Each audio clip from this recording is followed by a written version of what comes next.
Hello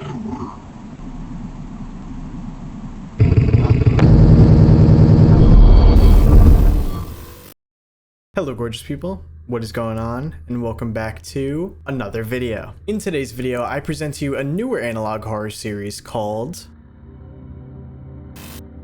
the Alvearium Logs.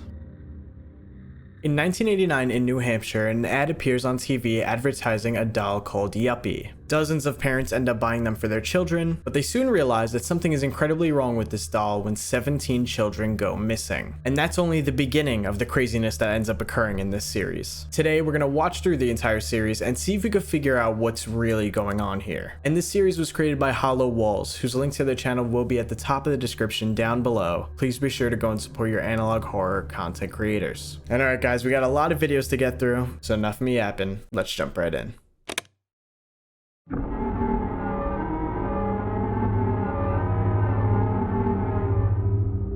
The Alvearium Logs, Forever Friends.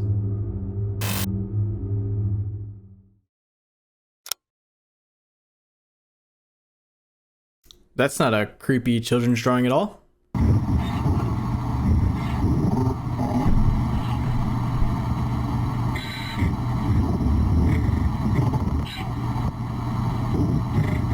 It's hard to see, but there is something on the left there.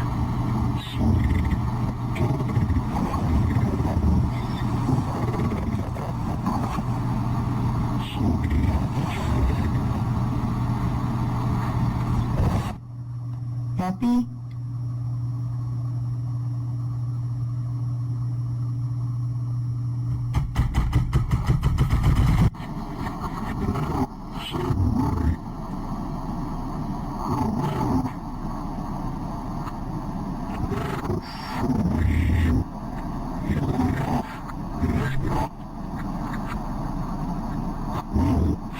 Missing Armin, age 13. Okay. I think that might have been reversed audio. Okay, so let's go through the video front to back. So obviously we start off with this drawing at the beginning of some kid with whatever this thing is. And the son has a smiley face, which I'm gonna ignore for now. But we got this creepy ass thing, and this is what we see throughout the rest of the video. It's very hard to see. It's like over here on the left, barely visible. And it's making some noise, and it sounds like it's talking, but I can't understand this part.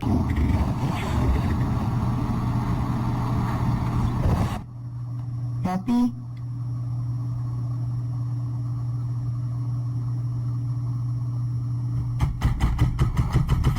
So at the end there, it sounds like you hear Yuppy or Guppy, which it sounds like the kid that's saying that is referring to this thing, obviously. This thing's name must be that, Yuppy or Guppy or whatever that is. And thanks to the comments, HOLOWALLS actually wrote, applying to someone else, that point right there, that POV that we just watched, is actually someone's perspective from like laying in their bed. And that noise at the end, that tapping, is the creature slamming its arms against the bed. Now, this ending section where we see the creature here and you hear these noises, that actually is reversed audio. And I can pretty much get every word that it says during that section.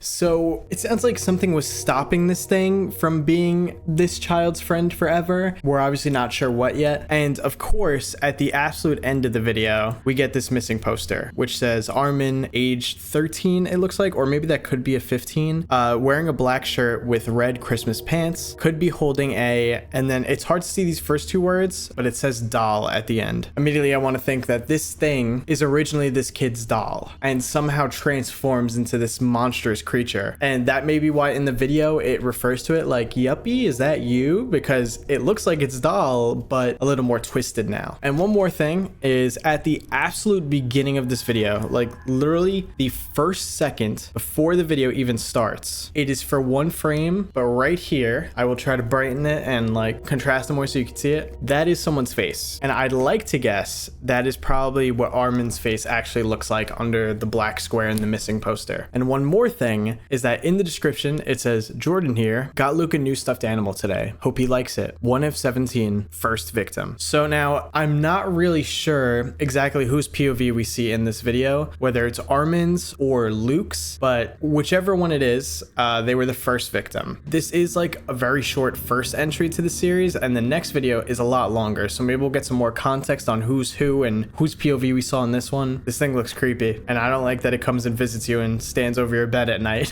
But basically what we should know is that this thing, this creature, most likely comes from a stuffed animal, possibly called Yuppy or something similar, and it wants to be friends with children forever. And in turn, it seems it makes them go missing. All right, on to the next one.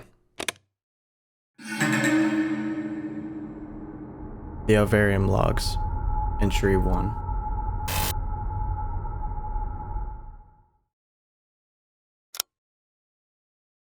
Warning, if you're reviewing this video, send it to anyone you know. Spreading the word is the only way to help bring... Oh, hold up. Relax. If you're reviewing this video, send it to anyone you know. Spreading the word is the only way to help bring light to the situation covered in this video. It is all we can do.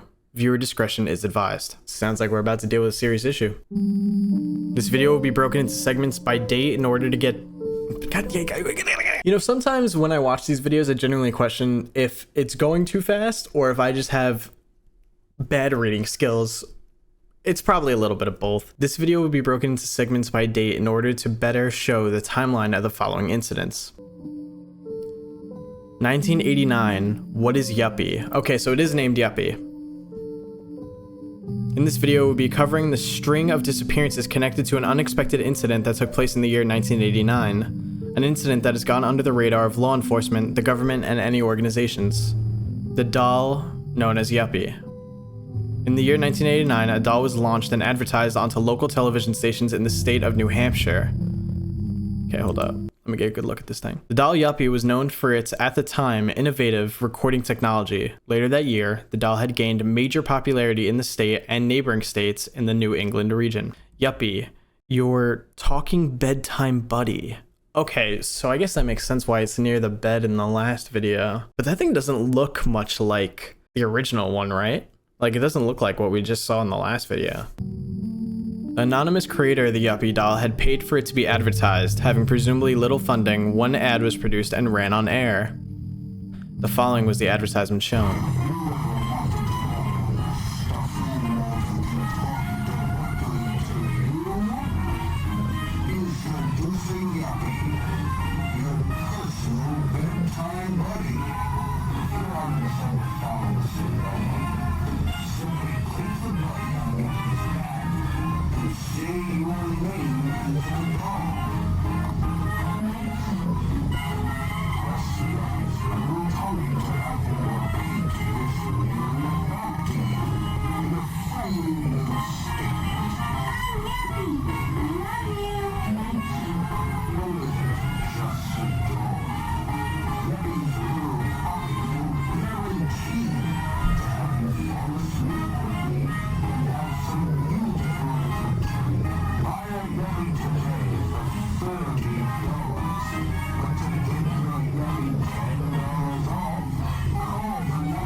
Hold on a minute. First of all, what TV station? I don't care how much you're paying. This is really bad.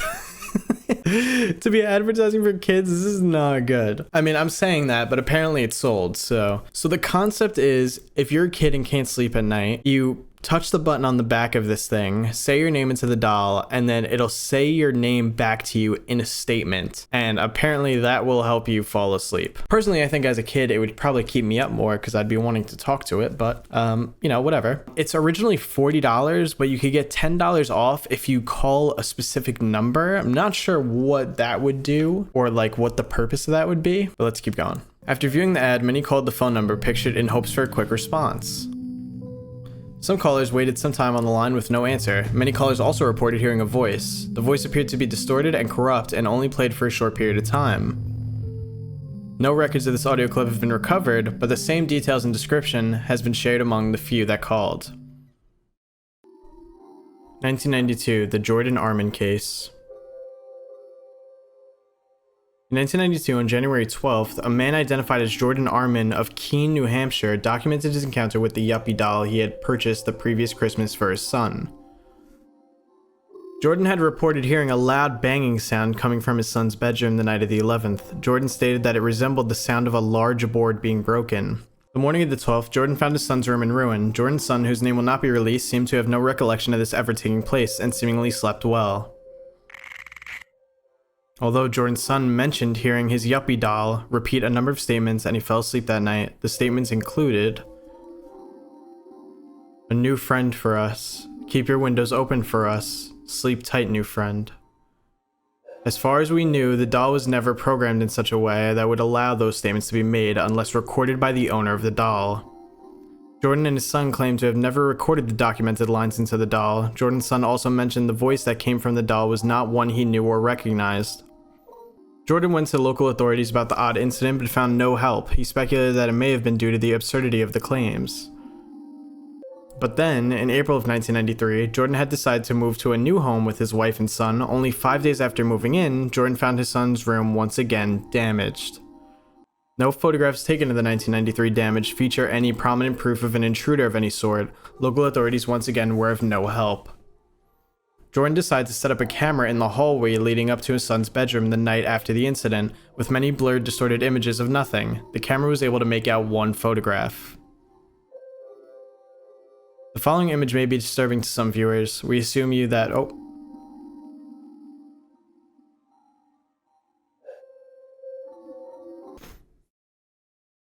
May be disturbing to some viewers. We assume you that it is crucial to view this image before continuing.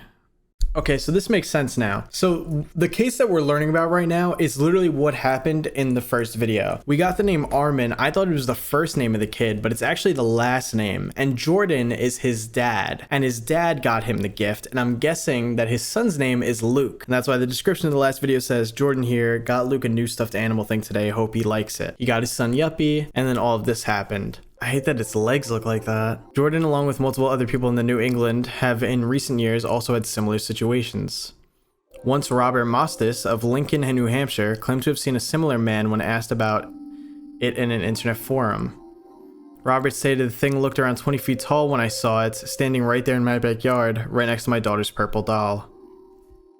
Okay, so one thing I want to say off the bat, just based off the information we have, I don't think Yuppy is actually the same thing as that tall creature. At least that's what I think right now. Because the Yuppy doll does tell Luke, a new friend for us, keep your windows open for us, sleep tight, new friend. And the fact that the Yuppy doll says a new friend for us makes me think either it's talking to Luke being like, hey, we have a new friend, talking about the 20 feet tall creepy thing that we saw in the photograph, and saying like, keep your windows open for us. Like, keep your windows open so that he can come in. So right now, I think that they're separate things, and the Yuppy is kind of the gateway to get that other thing into the kids. Actually, wait, yeah, now that I'm thinking about it, they definitely can't be the same, because it also says in Robert's statement in an online forum that he saw the 20-foot tall thing standing next to his daughter and his daughter's purple doll, which is Yuppy.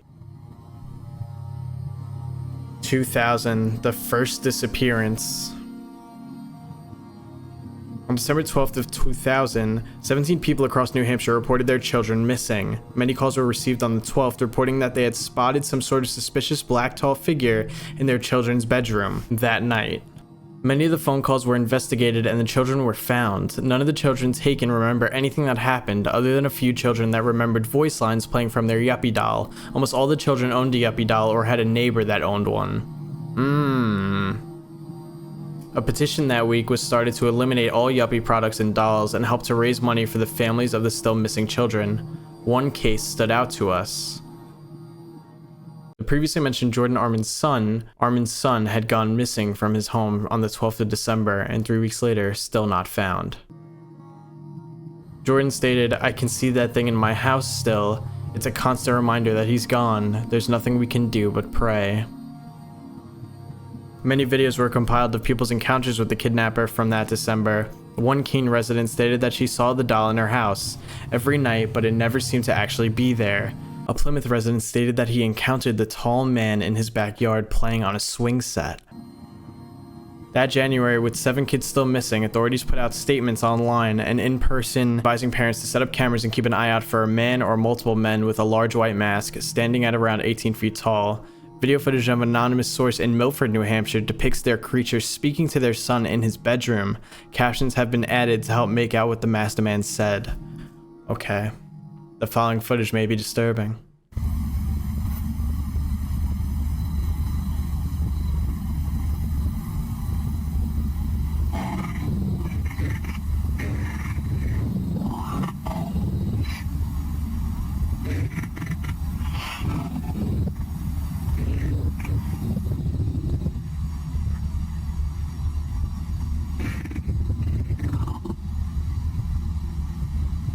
Thanks.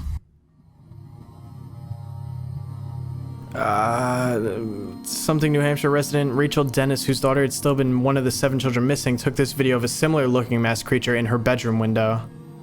She has not seen the creature since. Once again, the following clip may be disturbing.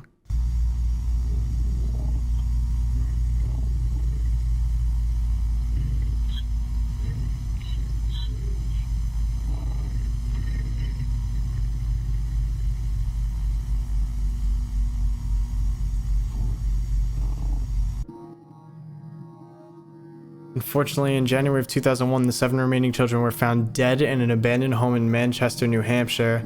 With slight bruising and swelling, the children seemingly had only died... too quick. Had only died within the week of them being found. Leaving many questions. Questions that are yet to be answered. In recent years, the presence of the Yuppy doll is almost fully non-existent. All dolls that have been previously owned are now being locked away or were burnt to prevent whatever spirit may have been within them to lose access to our world.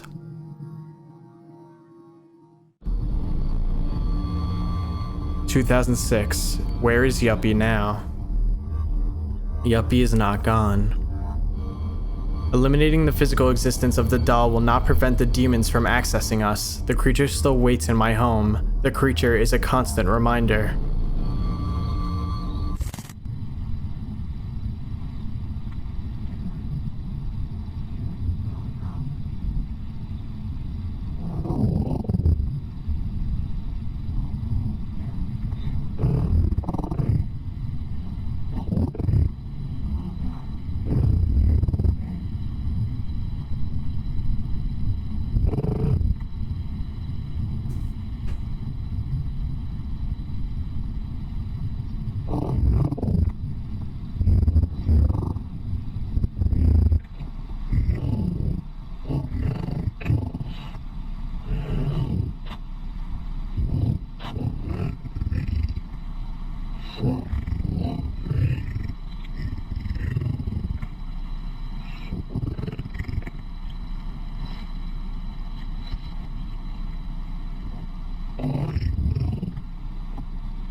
I'm Yuppy.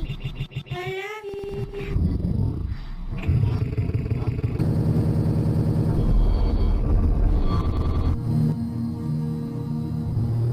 The only way we can help bring attention to these disappearances is by bringing light to it and remembering the ones we lost. Sharing this video to spread the word is all we could do. Thank you.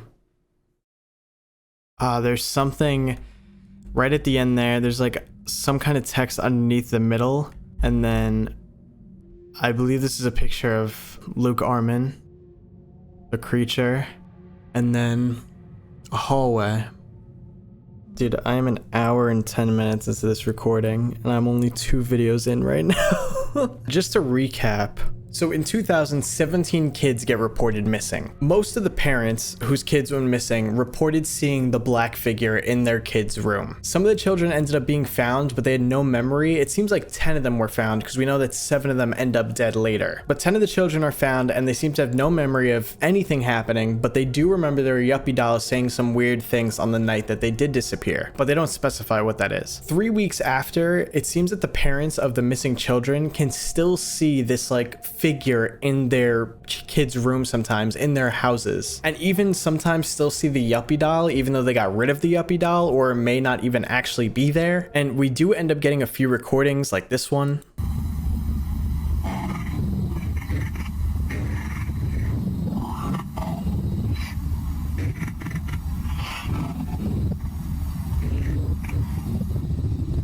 And obviously you see it there with the Yuppy doll, right? And then we get this one, but this one's a lot more confusing.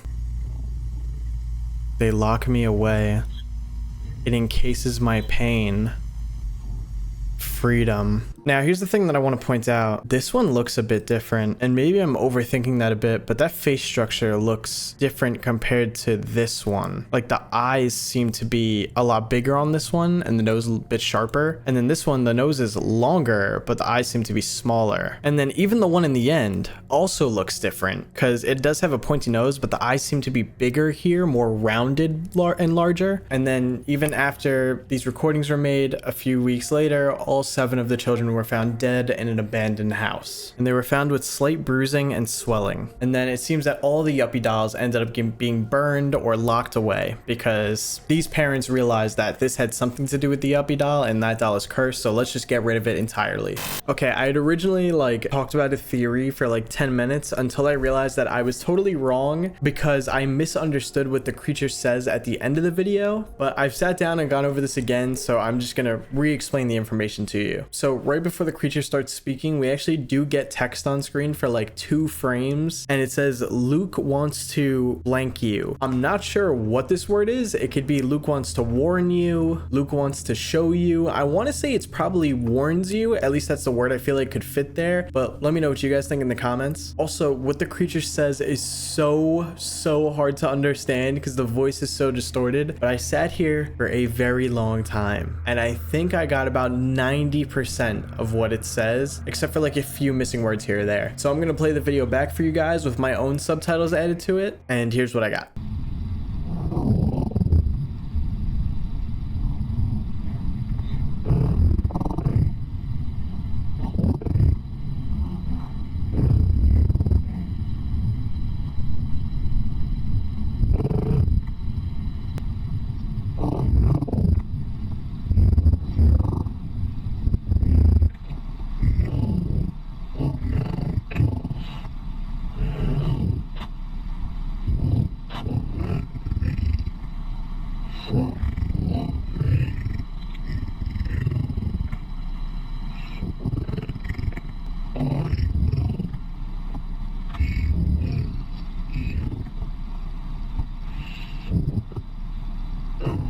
I'm Yuppy.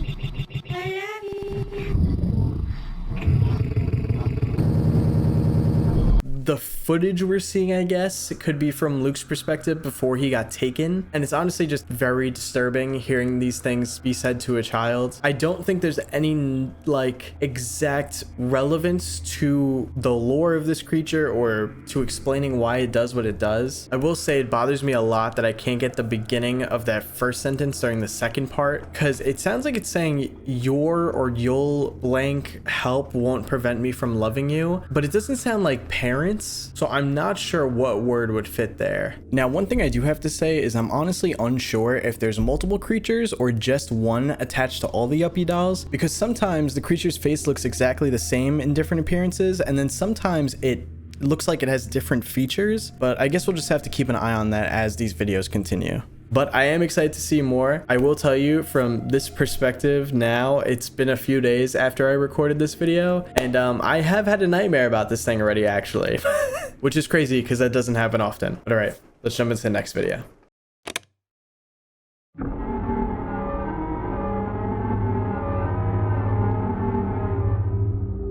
The Alvearium Logs. Grandma's house.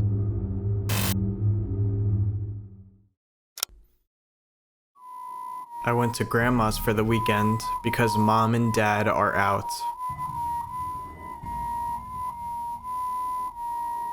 Hey, we got pics of Grandma's house.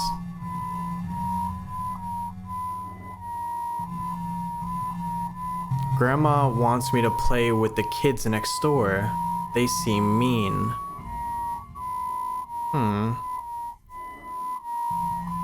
I've been feeling pretty bored today.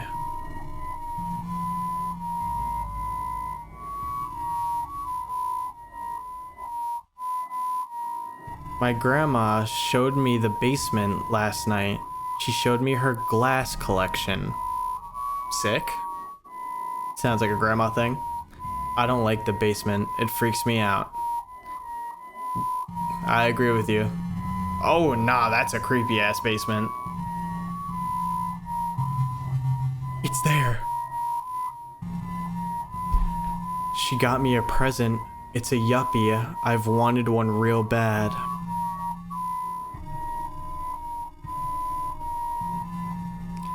Bedtime.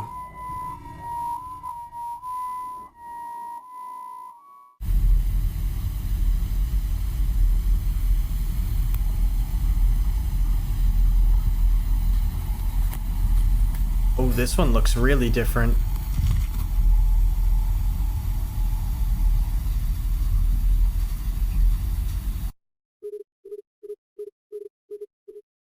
I saw something last night. It was a guy. Grandma thinks I'm fibbing, but I saw his teeth.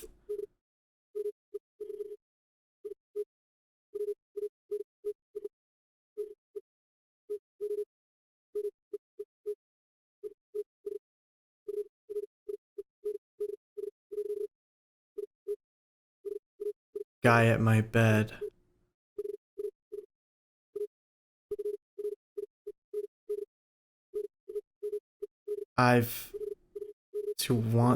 It pretended to want to be my best friend.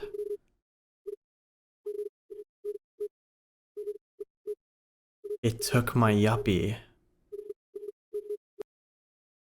Okay, so firstly, I want to go back and point out the things that we may have missed. So yeah, the creature is right here. You could see its face there, and this one definitely looks way different from the other one. Yes, similar structure as far as the face goes, like, you know, teeth here, nose, eyes, but its face is a lot more elongated. Is that the right word? And I think there were some frames here. Yep. Yeah, it's teeth. Okay. And in the description of this video, it says second victim, Emma Mostis, which we do learn in the last video that Robert Mostis, her father, saw the creature next to her with the Yuppy doll. Here's my problem though. I am pretty sure that there is Morse code in here.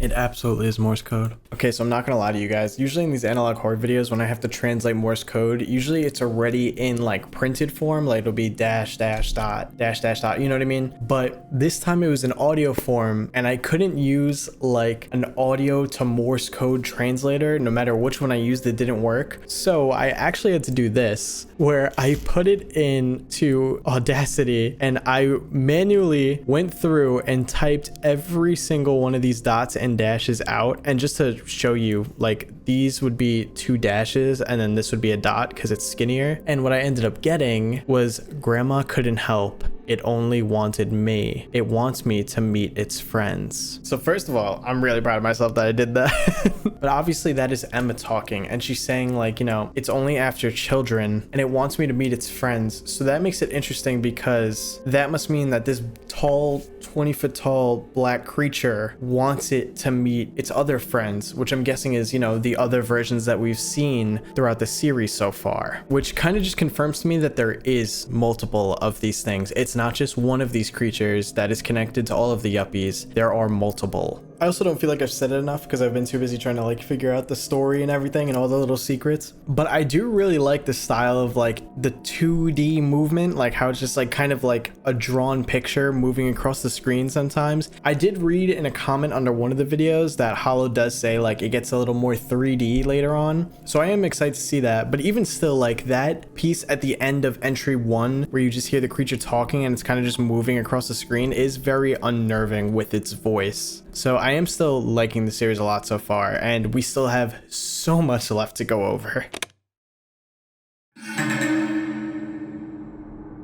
The Alvearium Logs, Entry 2.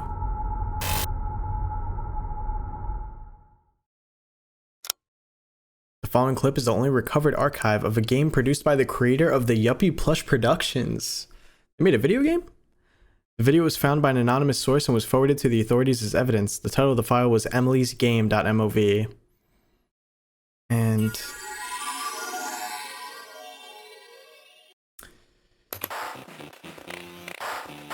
select the level, then click play.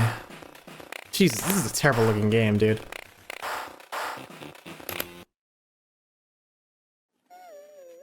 Spot the Yuppy.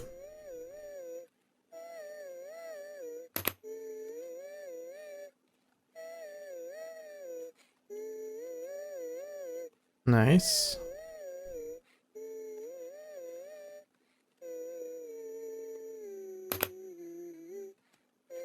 How do you even see that? I can't even see it. Okay, it's definitely in the back there. I see it there. Yeah.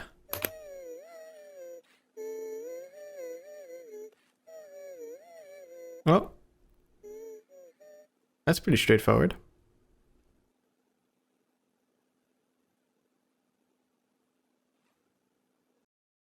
Well, Private Research Log 002, Keene NHPD, case E.R. Len. Officer David responded to a call from Arlen's father regarding photos taken as evidence of E. Arlen's disappearance on the 12th. Little communication has been had with Arlen's father. Photos provided to Keene PD on the 15th through mail. The following photos have been sorted by level of interest regarding the case at hand. Photo 1 of minimal interest appears to be a photo of a door.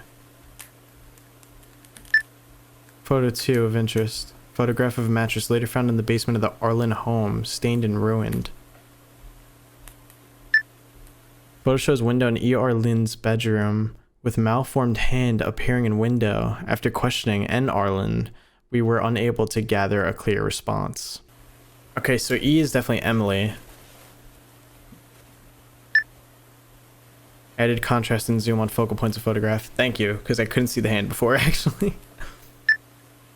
I love you, Yuppy. You Faz makes me happy. Photo 4 of interest. Photograph of note made by E.R. Len. You Faz? Your fuzz? I feel like it probably means fuzz. Photo 5 depiction. Photograph of a white face that seems to match the description provided to us by numerous other officers involved in the string of disappearances. Yeah, that's definitely the creature. Photo after further enhancement on focal point. Fantastic. After multiple attempts to contact the family in recent days, we've received no further information. On the 16th, Nathan Arlen stated to Officer Crawford, the photos are proof he was here.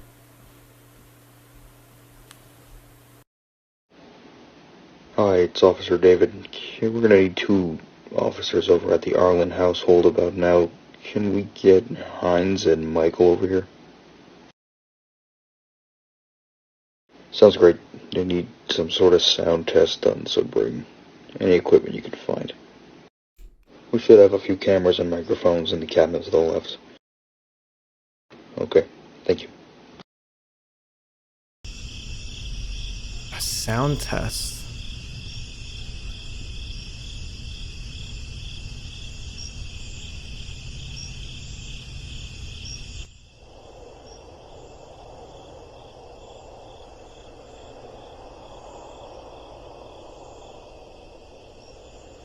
I'm not seeing anything.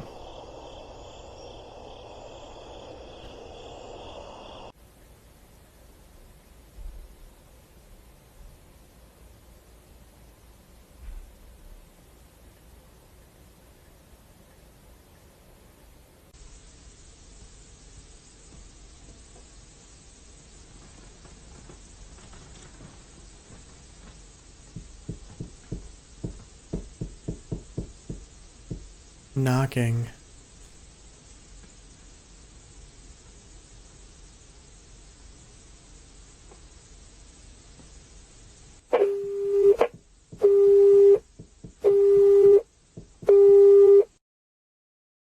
Was there something there? December 16th, a police team was sent to Arlen home to conduct sound tests on Arlen's bedroom wall. Oh, that's what the knocking is.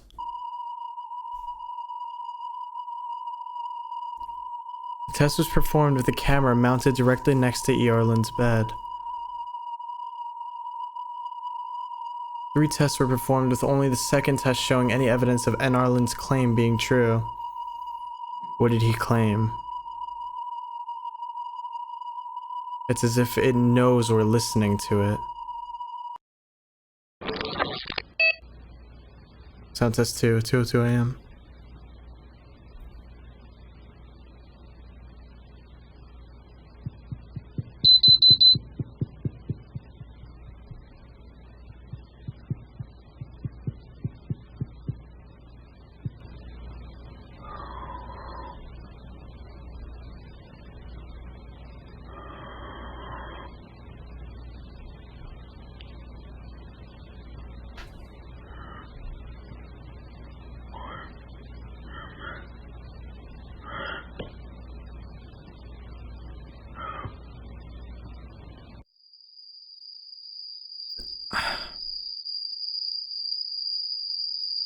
We found her standing in her bedroom. Her body appeared contorted and unrecognizable. A false sense of hope. It's feeding on our sorrow. The cameras were kept running throughout the night, and its mask became visible. It knew we were there.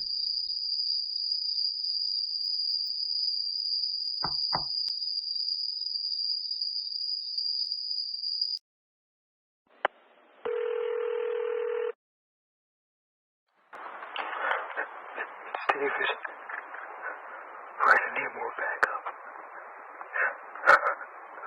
She's outside the house with us. She's in the house. Here.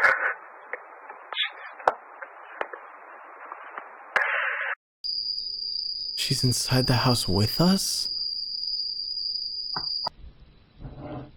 You can't be our friend, Jack. We're full. Emily needs her sleep.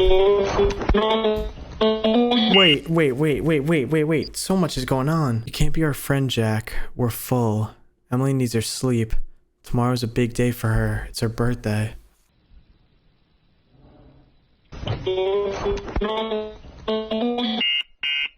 Our systems have identified an unknown error.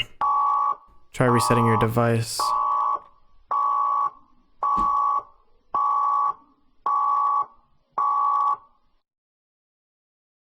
I'm gonna need to watch that back a few times. That was really confusing. The description for this one says Emily's family is relocated to a hotel in Lincoln, NH for an extended period of time following the recent findings. As of this morning, all communication between our officers and N. Arlen has been cut. January 12th. Okay, so Hollow does confirm in the comments that you Faz actually is supposed to mean your face. Okay, big find right here. Hold up. I didn't even realize this. When it shows this image on screen, on the side it says it's using the doll as a gateway into our reality. Not the physical existence of the doll, but the entire thought of it. If we hide our pain, it will grow weaker. So pretty much that would make sense why people were seeing it even after it maybe wasn't there anymore, because maybe the thought of Yuppy and the doll in people's heads was manifesting this thing to appear. And that's why we have, you know, parents saying like, oh, they saw the Yuppy doll even though they had gotten rid of the Yuppy doll. It's because even them just thinking about it causes it to appear. And I guess just the thought of it makes it stronger. And the fact that children, you know, are disappearing and dying from this, I mean, you know, parents are never going to forget their child that died. So it's just, this thing's still going to remain around no matter what. When people just think of their children, they're going to think of the the Yuppy doll, and then boom, this thing exists still. Now, I'm quite confused by the part that they say that they see her body contorted. Like, they say we found her standing in her bedroom. Her body appeared contorted and unrecognizable. A false sense of hope. It's feeding on our sorrow. The cameras were kept running throughout the night, and its mask became visible. It knew we were there. And then you hear the police be like, we need more backup. She's here in the house. And then you get that weird ass ending with, you can't be our friend, Jack. We're full. Emily needs her sleep. Tomorrow's the big day for her. It's her birthday. And then you get like a system error. So are they saying that the creature is their daughter? Because they said like it's appearing and it looks like her, and then eventually the mask appears. Man, that video really confused me. I'm a little bit lost on this one, but I'm not sure if I'm intentionally supposed to be really lost right now, and it's going to be explained later. I'm pretty sure we haven't gotten a name of a Jack in the series, but we still get the name Jack at the end of there. Like, you can't be our friend, Jack. We're full. So I guess we'll just have to keep going and see.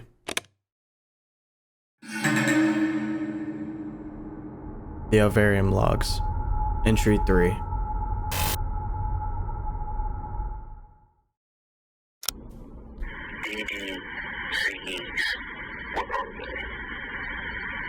DDCEs, or duo-dimensional conscious entities, are creatures that exist in an opposing dimension to us.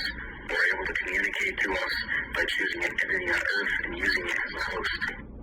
A common misconception with DDCEs is that they choose an object, and only an object, to communicate to people on Earth, such as a lamp, a mirror, a television screen, or other objects. But after extensive research into the topic and testing on my own behalf, I've discovered that they can not only communicate through objects, but they can communicate through thoughts, ideas, brain waves, and even entire existences. When you envision a loss in your mind, whether it's a loss of a family member, a pet, or a close relative, you are allowing a pathway for DDCEs to enter into your mind. And once they enter into your mind, they're able to enter in things that you view.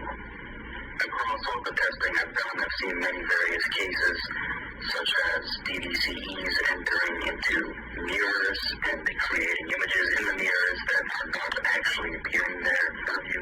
I've heard mention of cases where DDCEs were able to communicate through knocking sounds on walls and doors when there were no actual apparent knocks being made by a real object or person. DDCEs, as you can tell, have many ways of communicating with us in an attempt to feed off of our sorrow, not fear, to fuel their existence. But there are strategies that are able to be done to help avoid them. Try looking into a mirror or down to a dark, empty hall. The longer you look, you may start to envision things. Possibly you hallucinate and start to see some sort of a body figure form down in the hall or in the mirror in front of you. Maybe you hear loud bumping or creaking or strange noises as you stand there and observe. Maybe nothing at all happens, but you get a strange sense of overwhelming dread or an uncomfortable feeling that you can't quite explain. Appearing to the creatures as if you are unaffected will draw their attention to other places. It's very important that you keep composure in situations where you may think you could be having an encounter with a DDCE, because appearing fearful or scared will only pique the entity's interest and allow a new source of fuel and life to be birthed into them. But it is crucial that you do not become any sort of comfortable with the entity's existence in your life. Showing that you're aware of what it's saying, what it's trying to communicate to you through any form, will allow it to become stronger, much stronger than it will be if it feeds off of your fear. Don't get used to its face. Don't get used to the sounds it creates. Don't get used to the things it tells you. Don't get used to any form of its appearance that it may try to show. Simply act as if the DDCE is not there, and it will create a roadblock, allowing it no access to our dimension.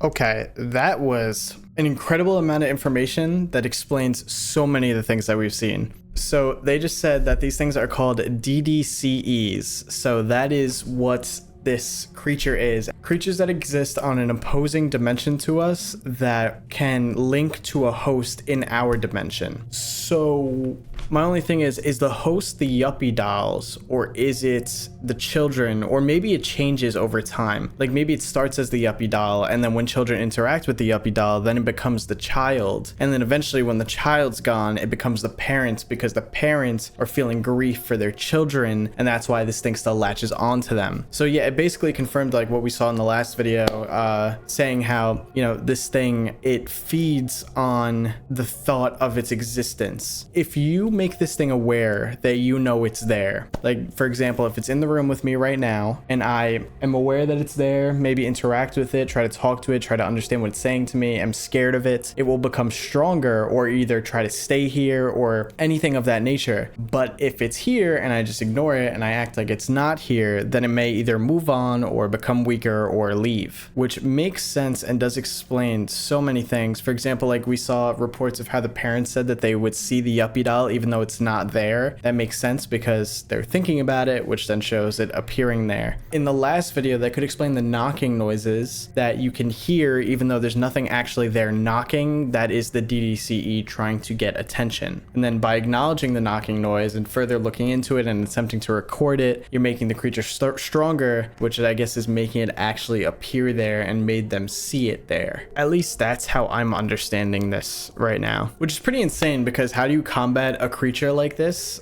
I guess when it comes around, as long as you're aware that it's a DDCE, you just have to completely ignore it. But that's probably why it targets children, because even if children were aware, like there's this creepy creature and you have to ignore it, kids are kids. I mean, they're going to be terrified of something like that, and they're not going to be able to ignore it. If anything, they're going to interact with it in some way, or, you know, be fearful of it, which will then make it stronger. So that makes 100% sense why it would target children first.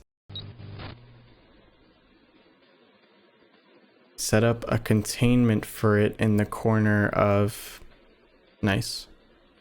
The footage I have gathered has been choppy, censored in a manner that DDCE from accessing our...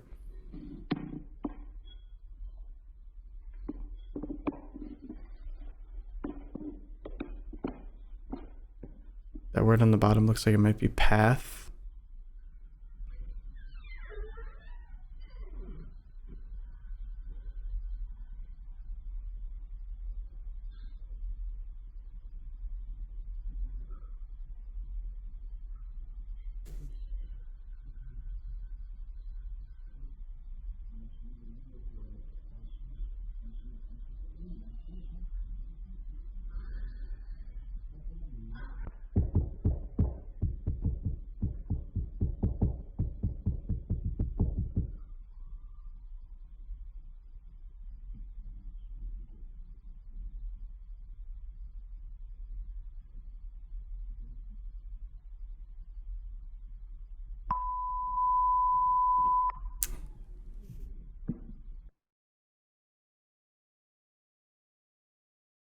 This mask is what it had on when I saw it later.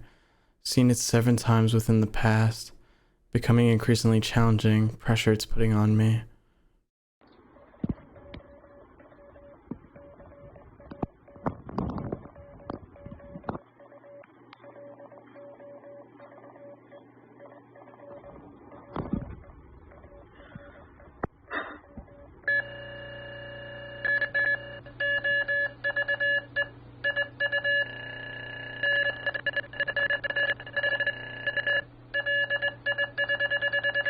Pathway. The DDC continues to talk to me almost every night. It has now on multiple occasions entered into my dreams and showed me information regarding a lake about 20 miles north of my town. The only real indication that the lake it showed me ever existed is a tape from 1988 that pictures a lake that resembles the one of my dreams. I found the archived video on an old YouTube channel about New Hampshire history last night.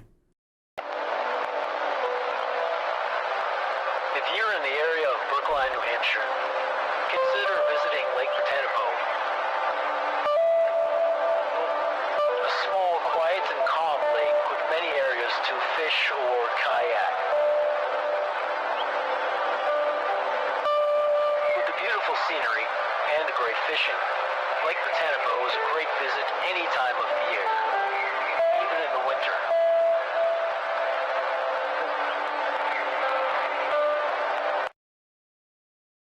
took a drive there earlier today, and I think the DDCE knew that I had acknowledged the image it was transmitting to me. Others had to have known about this. What I saw at the lake was their gateway in, at least one of them.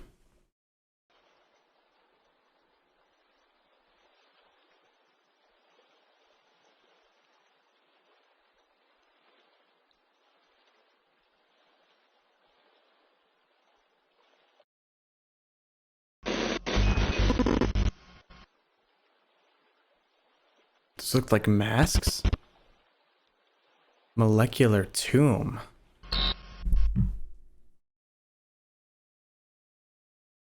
The arms. Can't find any more information regarding the things I saw at the lake. Nothing about what it did to my camera, nothing about the arm-like structures. Nobody even seems to see them there.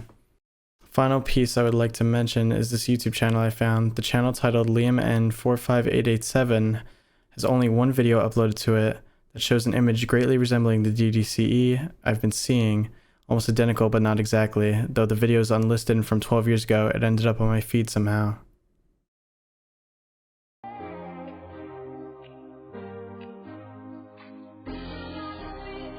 Proof that there is a ghost in my bedroom. At 3 AM I saw a ghost sitting at my door. Don't watch the next part if you don't like scary things. 3 AM seems to be a consistent time for this thing. Jesus.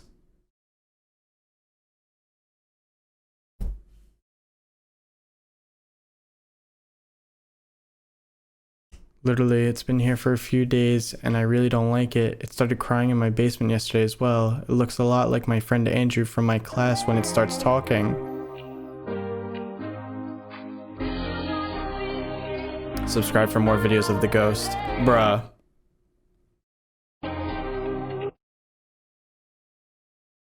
Liam seems to be having an experience similar to mine. I'm beginning to give in to the sounds more and more as the creature interacts with me. My pain is keeping it alive. There's only so much more I can take before it takes me. I'll cut its life support tomorrow.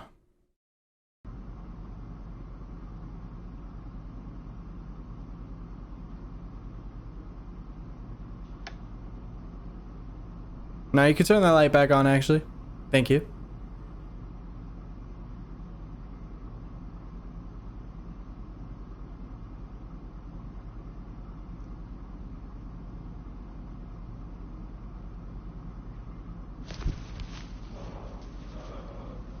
Hello.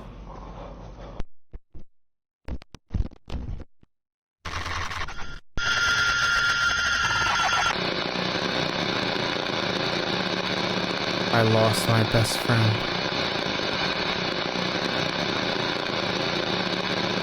Okay, the description of this video says Ryan Mason was found deceased in his home last night with fatal wounds across the front of his body. No trace of any home intruder. Can only be explained as a suicide.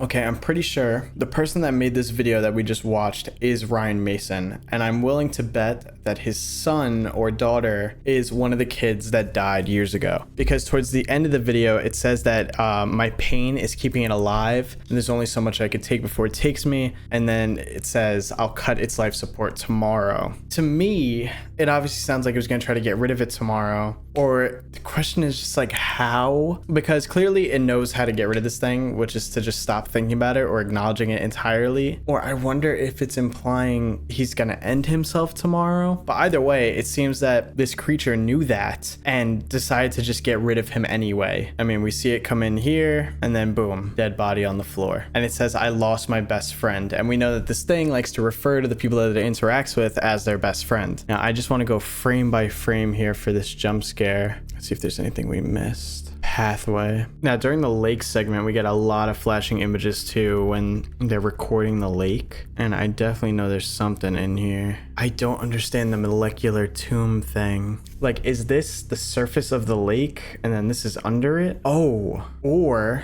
these are the two realities and this is like the monsters communicating by doing different things. Like, for example, making the knocking noises and stuff like that. So yeah, like these are the monsters and this is their pathways connecting to into our reality, making noises or just doing certain things, maybe appearing visually for short amount of time. And then yeah, this is what I was looking for. This looks like a tunnel and then a creature or a person in it. These look more humanoid though. Definitely more humanoid than the other things we've been seeing. The arms. Oh man.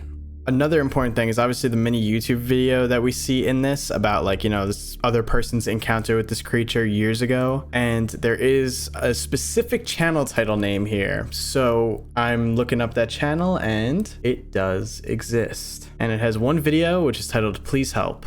And I did watch the video, but it's exactly the same as how the guy showed it in the video just now. So there's really no difference. Okay, I just will rewatch the beginning segment about the DDCEs and basically telling you all about them. They specifically mention not to become comfortable with this thing, not to get used to the sounds, not to interact with whatever it's trying to show you. You have to pretend like it's not there at all, like it doesn't exist, because if you do, it'll feed off that and become a lot stronger. And then we proceed for this entire video to watch someone interact, acknowledge the existence, and do everything opposite of what we were just told. For example, in the beginning, you know, this area is like a container for it to be in. There's like footage of it. This mask is what it had on when I saw it later. It's 7 different times. You know, they're documenting it, they're recording it, and then they say that, you know, they see it, talk to them every night on multiple occasions, that it's in its dreams, and that it's showing them to go somewhere up north. This is what I'm confused about. I'm not sure why it told them to go to this lake, but then obviously our character does go to the lake, and they end up seeing these like things coming out of the water. They get these visions on the camera, these masks. You know, they're doing the worst thing you could possibly do for this thing, which is interacting it, doing what it wants. And that's why it must become so strong that in the end, it just straight up kills the guy. Now, one more important bit of information. It started crying in my basement yesterday as well. It looks a lot like my friend Andrew from my class when it starts talking. Okay, editing Marcus here. So to be honest, I originally had a theory where I thought maybe the kids were becoming the entities after they got taken, but I'm still not sure on that. I do think it's very weird that, you know, the entities are still haunting the homes of the kids that were taken. In the last video, Emily apparently appeared in the room, but she was all contorted, and then the mask appeared. And now this kid is saying that the creature looked like his friend. It's all just really weird, and it feels like it was leaning towards maybe the kids are becoming the entities. But I'm wondering if, because the entities took these children, can they just take on their features and they're using that against parents and stuff to make them think about the kids more and then, you know, grow stronger, like I was saying before. But I just want to bring this up because I thought these were interesting points that, you know, Emily appeared in the room, but turns out that it was the entity, and then this kid sees the entity, but it looks like his friend. I just think it's a little weird and definitely something that we should pay attention to in future videos. I'm locked in because we're getting a lot of bits and pieces here and there, and it's all starting to fit into place little by little. So here we go. Let's move on to the next one.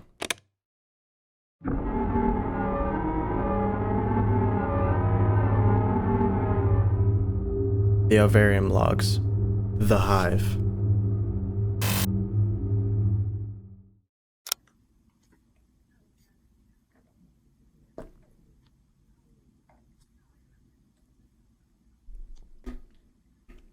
What are we focusing on here?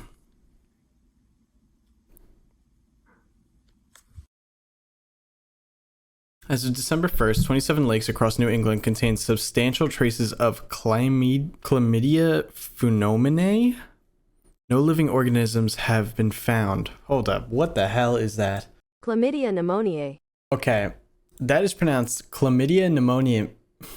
Chlamydia pneumoniae. That is a mouthful. And it's basically a type of bacteria that could cause a respiratory tract infection. And people usually get this from coughing or sneezing because it's spreading it. But 27 lakes across New England contain traces of this. And as we know in the last video, the last guy was told to move towards a lake. Enter the Hive.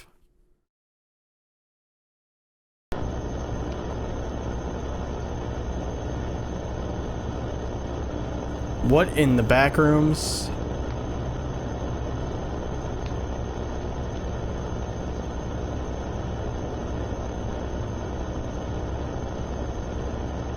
What is going on?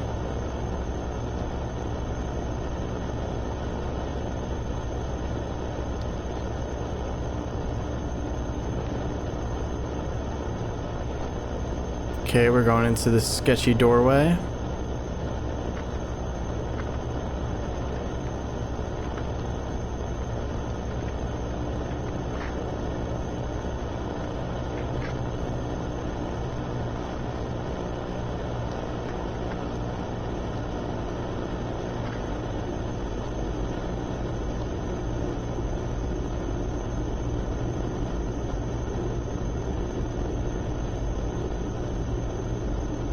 What is going on? Where are we?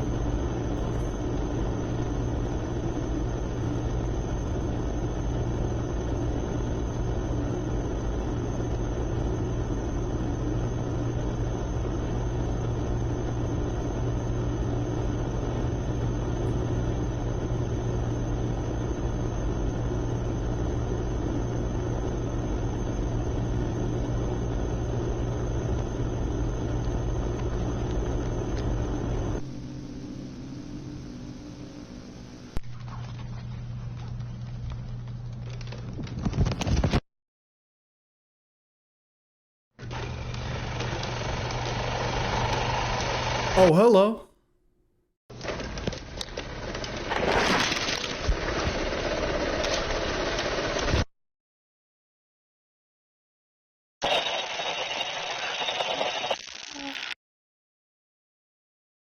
Full but still hungry.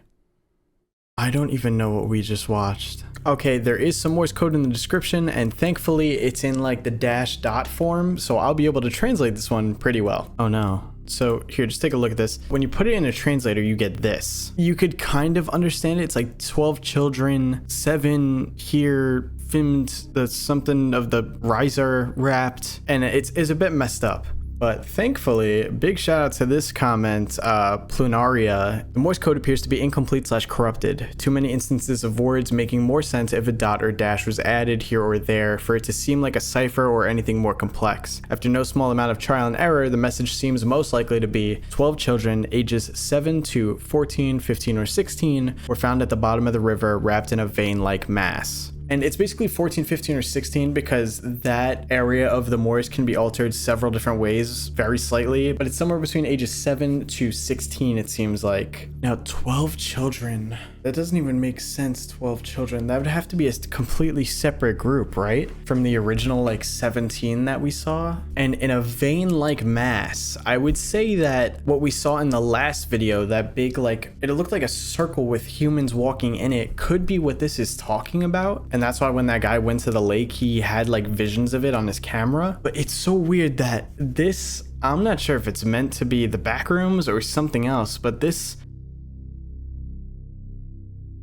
is giving me backrooms vibes right here, but this could just be like, I don't even know. Now remember, these things apparently come from opposing dimensions. So there's a chance that maybe this could be the opposing dimension, and this is someone's perspective or a kid's perspective as he gets eaten by this thing. Now it says full but still hungry, but finally was able to catch it. Jeez, I literally went frame by frame for so long. It's so hard to see, but it says December will come again at the bottom there, which could be implying that this thing is full, but it's still hungry, and it's okay because December will come around again, and it'll get more children as victims and feed on more of them. So this could mean that just the case that we heard about of like the 17 kids that have gone missing, that may have happened like several times before as the years have gone on, and maybe it's just not been as understood or known as the 17 kids case. Like maybe kids just disappear and parents are like, oh, don't really know why, and really it's because of this thing. But let's jump into entry 4 because I need to know more.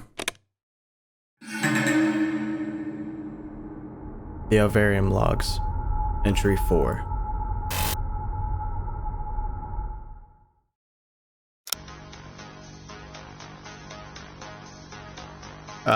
NHU Spectre Research and Preservation Center. Spectre? The following tape will act as a guide to the 287-dimensional reader. Viewing of this tape is greatly suggested before operating a 287 reader in any way. Okay. Step 1. What is the reader and how does it operate?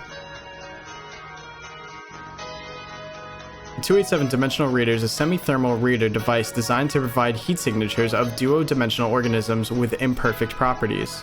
so it could show the heat signature of these creatures when you use it. It looks like a camera. The device can be used to track or identify organisms with duo-dimensional properties by giving photo evidence of heat signatures not apparent to the viewer otherwise. Okay, so it helps you see it when you can't actually see it. Setup 2, how to set up your reader. Well, yeah, hey. Once out of the box, begin by pressing the large red button on the top till the white lights on the left side of the reader light up red. When the lights turn red, the reader's in photo mode. Were you about to see one be used?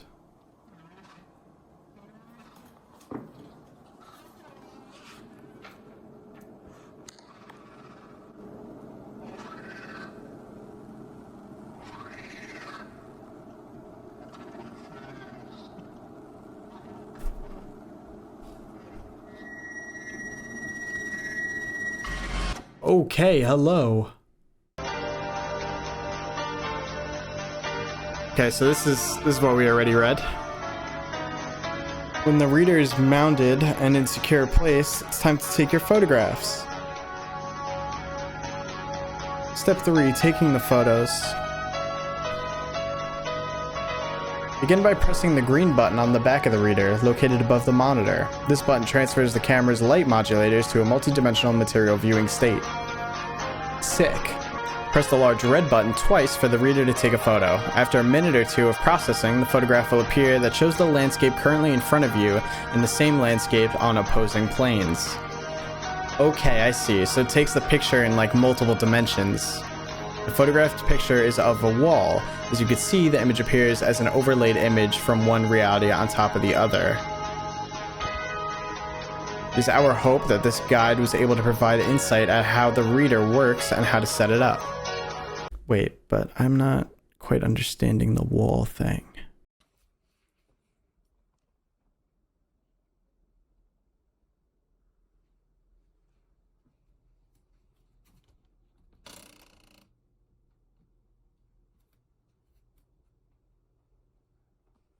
Now open the door all the way. At 2:13, I began a test on the door using the 287 mounted on a table. Whatever it is that appeared on the monitor is not of base reality. The device seems to work. Oh. 2:13 a.m.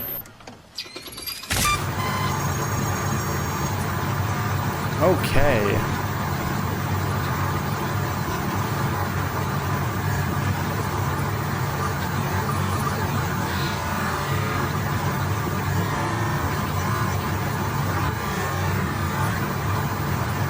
I understand now. It does look like you could see the door there, but now you can see this creature too.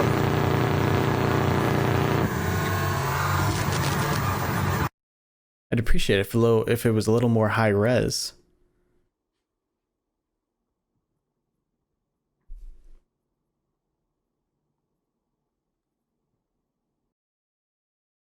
The thing's taken over my home. I saw the thing leaving last night through my back door and followed it down to the river about a mile down the road from my place.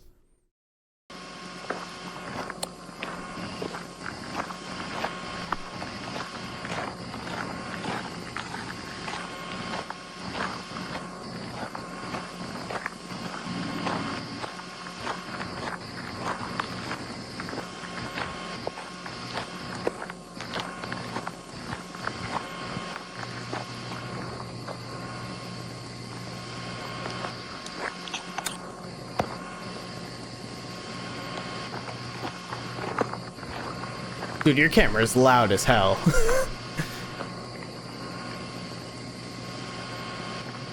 Or...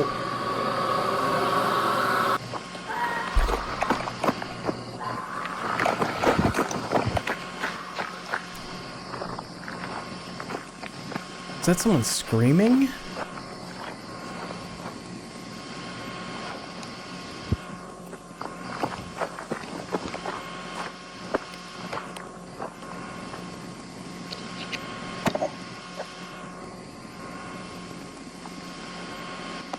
Some kind of step in the dirt.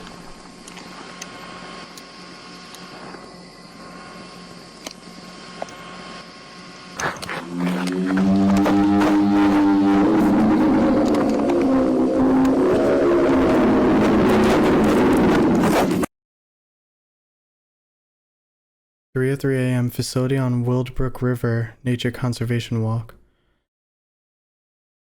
Okay, that is a brand new type of creature. I just want to point out this one also looks different. Like if you see here, the nose on it looks a lot more pointed and angular rather than just looking like a kind of like a human nose, but just distorted. This is like specifically pointed. Ah, man, I'm just so confused because that's it right there, right? But then we get a picture of this thing and this, like, I guess it could be the same as this thing that we saw here. But then like there's this other completely different thing, which was by the river. And this is brand new. That doesn't look anything like what we saw. And the description for this one confuses me too. It shows the timestamp and it says 03 is when they arrived to the hives. And that's like, I feel like that's usually used in timestamps, but nothing happens at 03 in this video. Like at 03, it's literally just the start of the video. There's nothing there. I'm confused by this one, man. But it looks like there's more than just the creature that we were seeing, or at least maybe this could be another form of it. Ah, man, every time I'm like, all right, guys, let's go to the next one because we'll probably figure out what happened in this video. And then we end up just getting so much more. At least we learned that there's like a camera that could see these things now, even when you can't actually see it in real life. But, ah, God. Should have realized this before, but the hive, that backrooms looking place, is probably the hive. All right, let's go into the next one, man. Oh God, I really thought I had this at the start, and now I'm like losing it a bit because I feel like I'm losing a lot of details or maybe missing a lot of details. But we'll go on to the next one. I'm not giving up yet or anything like that because I know that a lot of these things, or at least even a lot of these series, sometimes the first chapter, the first archive, can be so confusing because they're throwing so many ideas at you, and then later on they all come together, and you're like, oh, okay, that makes sense.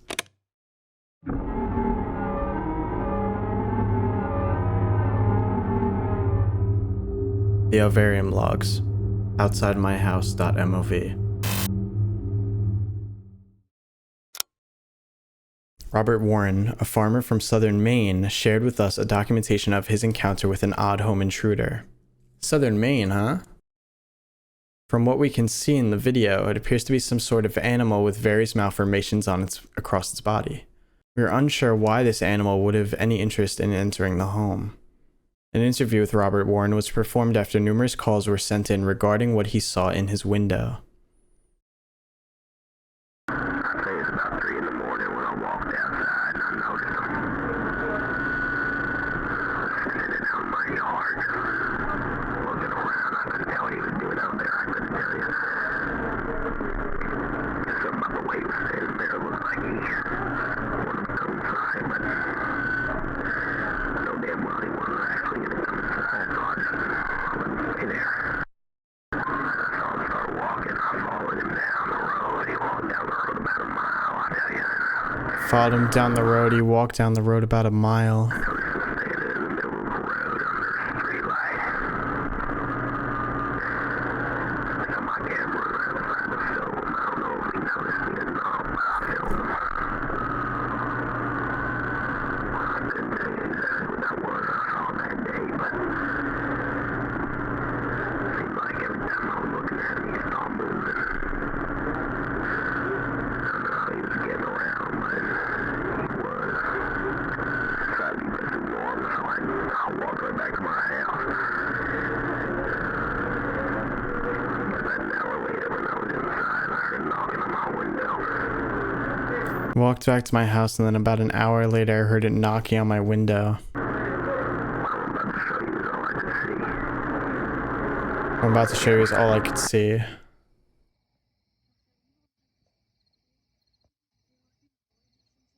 Oh, damn, censoring out the Addy? Come on. I want to see what street we're on.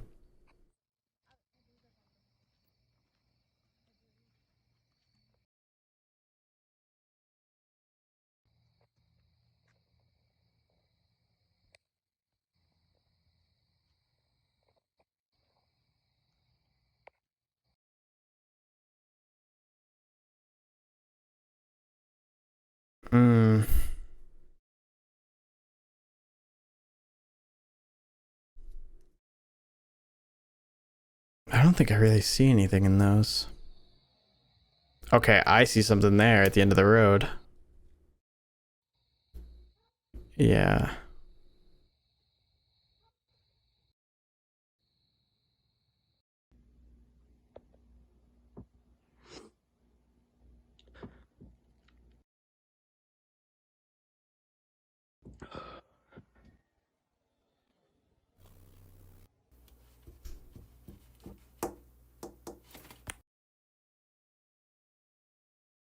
Oh man, it's so blurry.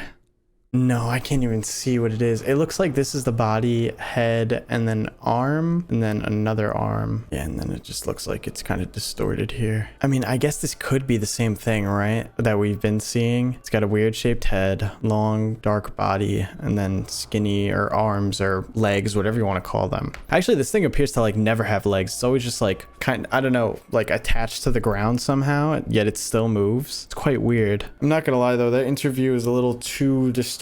I can't make out a lot of what's being said there, only like bits and pieces. I can't even get a sentence. Yeah, but there's not much we could get out of this video here other than the fact that it says southern Maine. Now it's important to note that Maine and New Hampshire are like literally right next to each other, so I guess it makes sense, but it shows that it's breaching out of New Hampshire a bit and going more into Maine, and I wonder if that means it's going to end up going more into other neighboring states like Massachusetts, or even eventually getting to New York and further beyond. But I honestly don't have much to say about that one because I just can't fully understand the interview. It does sound like in their interview he was just saying like he saw this thing, followed it down the road, and then gave up on it, went back home, and then it knocked on his window. But let's just go into the next one.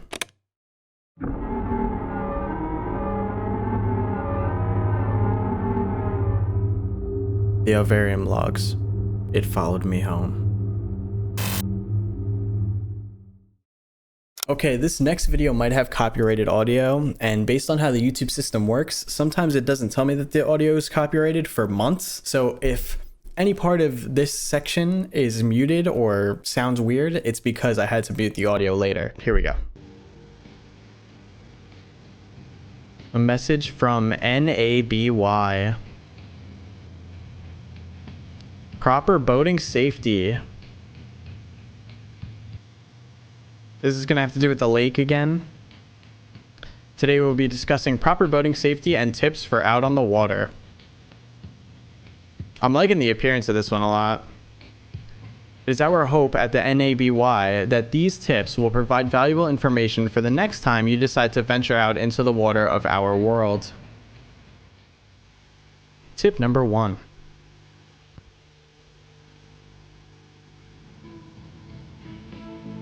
When boating, it is important that you pack emergency equipment. Having a few life preservers or jackets available may save a life if something unplanned occurs. Most boats are equipped with storage compartments that allow for items such as these to be stored in case of an emergency. Great boating tip. Tip number 2.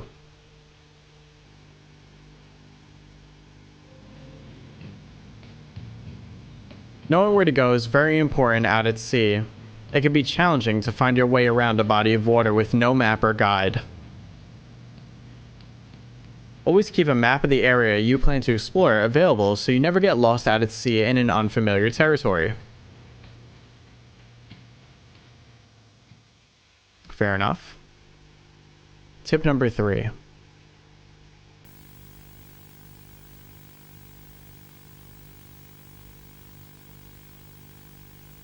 If on the water past 3:03 a.m., close your eyes. So that is a purposely specific time. Oh my god. Okay. Remember the timestamp 03? Oh my. If passengers are aboard your boat, advise them to stay still. If you are a passenger hears talking from a distant voice, do not acknowledge it. Do not acknowledge the DDCEs.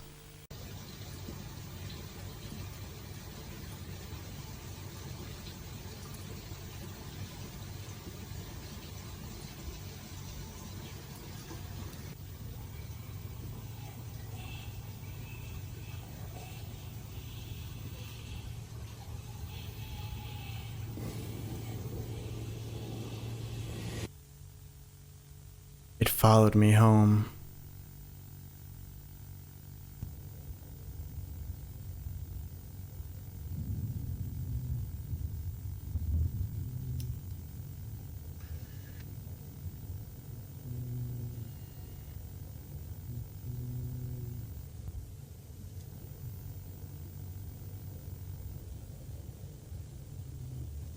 Whoa.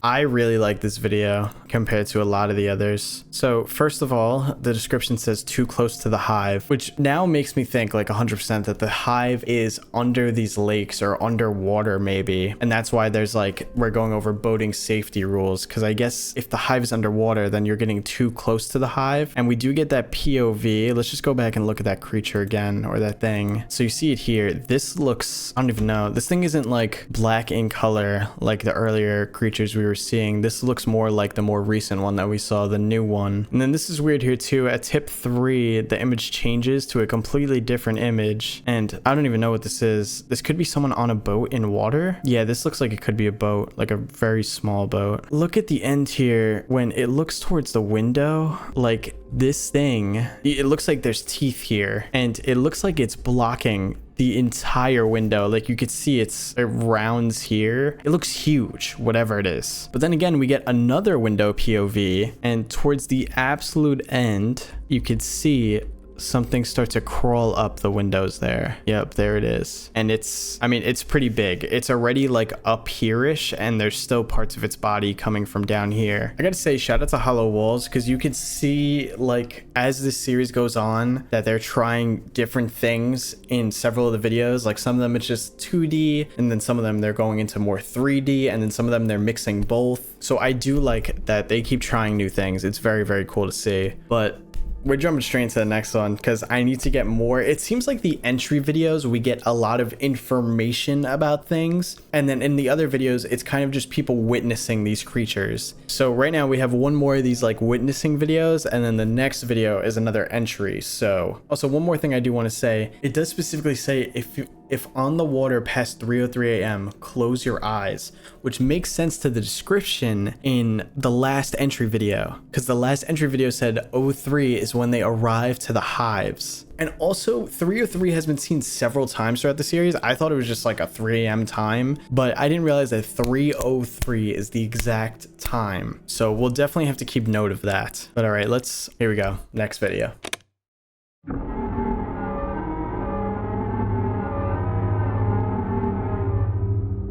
The Alvearium Logs. Keep your windows open. This morning I opened Instagram to an odd account on my recent searches. I never searched for this account. Oh, so we're really in modern day now.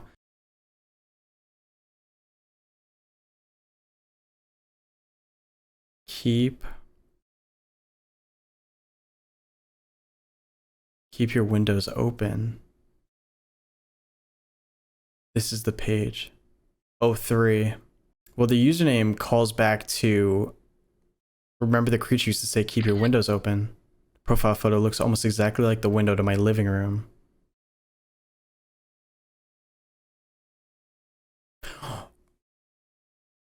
But remember, when we were learning about DDCEs, it said that they can like manifest in so many different ways through like thoughts, brain waves, objects. Like that's how they can communicate and manifest into the world. So what if this Instagram account isn't actually, you know what I mean, real? It's just appearing to this guy because that's the way that the DDCE is connecting to him. I managed to get access to the account by guessing the password. It was 111111 for some reason.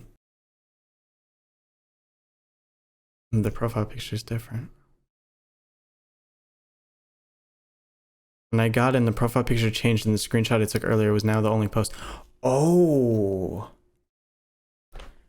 So it somehow, this is the profile photo. So this account, he sees it, takes a screenshot of the profile picture, then ends up being able to hack into it, and it's posted the screenshot on his phone. Yeah, this has to be the DDCE messing with him. What is that profile photo though?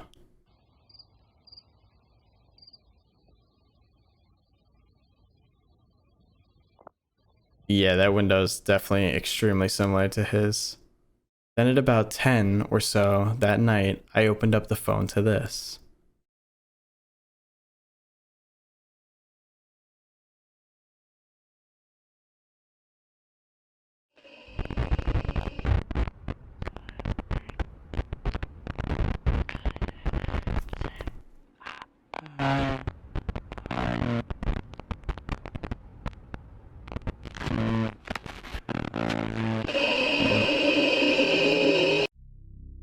Okay, hold up. First of all, this creature is, I would say, different from all the ones we've seen now that we actually get somewhat of a decent look at it. It's very long, and it has, this looks like a skull face, but it's different from the other ones. It's almost red looking, this one. I'm colorblind though, so I could be wrong. But it looks like it's red, or I think it's red. It's very long. This was definitely that thing that was on that person's window in the previous video. Also, the description for this one says, someone wandered too far. Now, you already know, if the YouTube account that we saw in this was real, then this Instagram account must be real too, right? It is. Okay, hold on, I'm gonna pull it up on here. Okay, here's the account. I did follow it, and I'm gonna turn on notifications because I'm curious if this account will post again. But here's the first post, and the caption is "Look outside." I don't think that caption was there before. And then here's a second post, which says "Come back," and this was on October 12th.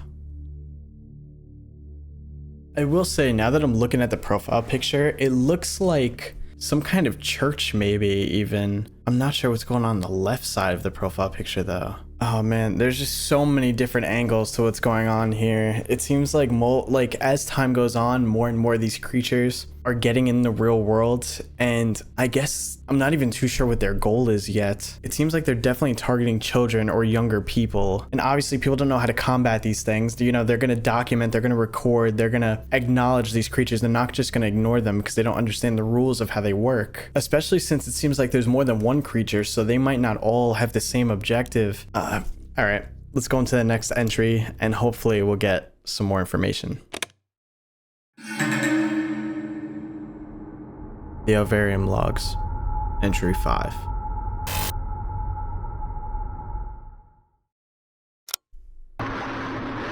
This is Agent James Barling reporting from Arctic Base 2A. Let this recording be a log of what we know so far. The year right now is 1998, and the world is under attack. Whether the public knows about this or not, our Earth is on the verge of a catastrophe. We don't know when they arrived. We don't know why they chose us. But we know they seek control. The Hives arrived here sometime in the past few years. So far, we've been able to track down about 87 of them. They're spread across New England and into Canada. We found a few others scattered across the colder regions of the world. Some on Alaska, some in the North Pole, some in the South Pole, and some in Norway. So this is a widespread issue where it's not just in New Hampshire, it's around the world. And it seems to particularly be in colder regions, which makes sense why it's in like the northeastern of the United States. These hives seem to act as prisons for the victims and homes for the creatures. So the hives act as prisons for the victims and homes for the creatures. We're still not fully clear on what their purpose is. We feel looking too far into it could bring attention to us. So they're afraid to look into it because they're afraid it'll bring attention to them. The mass creatures around have something to look out for as well. With more than 200 reports of them so far, there seems to be much more than that. They're very skilled in covering up their tracks, making it almost impossible to track down the deaths. We speculate there are many more deaths we don't know about yet. Okay, that makes sense. So the mass creatures, the things that we've seen earlier in the series, have probably been around doing what they're doing for quite a long time, and it's only been documented a few times because only a few times have people figured out what's actually going on. But more likely it's people are just disappearing, or kids are just disappearing, and parents just don't know what actually happened to their kid. Meanwhile, they were actually taken by this masked creature.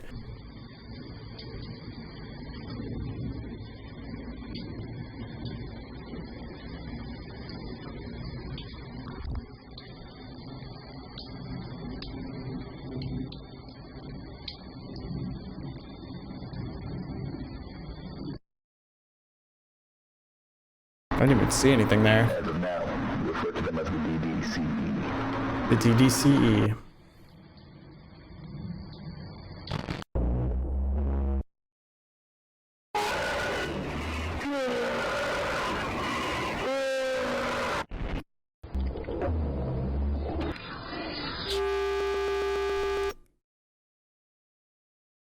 The final creature being able to identify other guards, as we call them.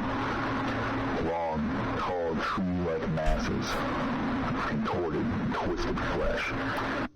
This is the other one we've been seeing. Bigger than you've ever seen out here in the Arctic.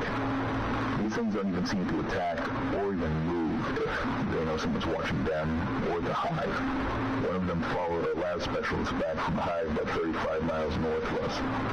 Followed them 35 miles. Okay, so the creatures with the masks that we see earlier in the series, they seem to be like the actual attackers, and they maybe bring children or victims back to the Hive, but these other things seem to be on guard of the Hive, and if anybody gets too close to the Hive or tries to mess with the Hive, it attacks them or follows them home. It's been sitting outside our camp completely still for weeks now. Sitting outside the camp completely still for weeks. The only thing we know for sure about these creatures so far is that they're from a different dimension. You don't know what let them in or how they got here. They're definitely not of us. They could attack at any time now. Just a matter of waiting for them to make their first.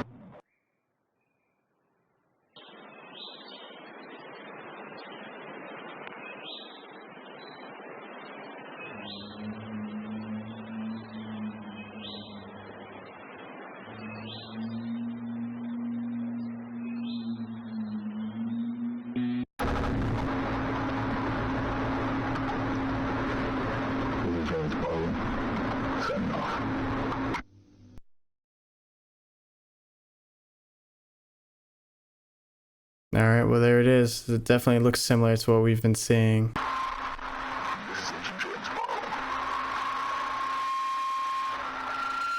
Planning on sending a team out to the Hive about 35 miles north of us.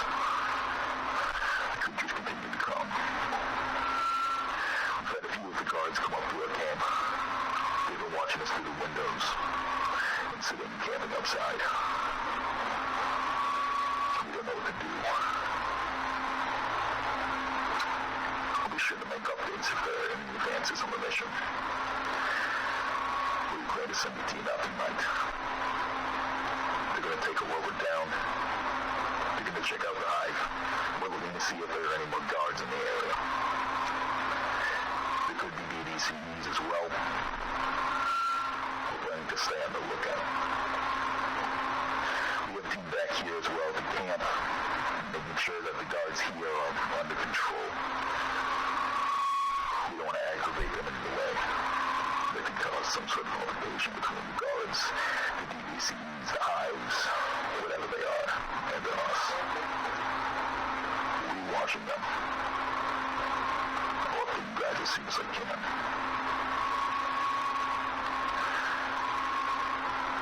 This is Agent James Bowling signing off.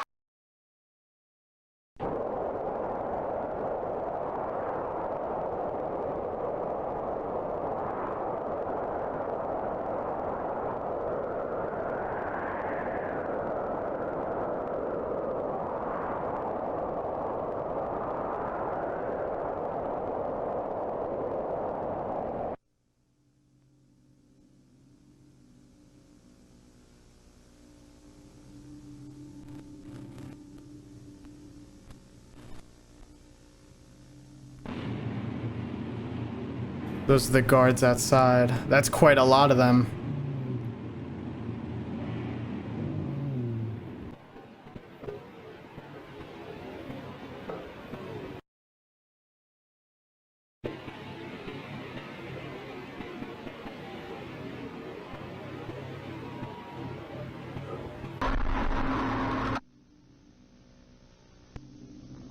Hello?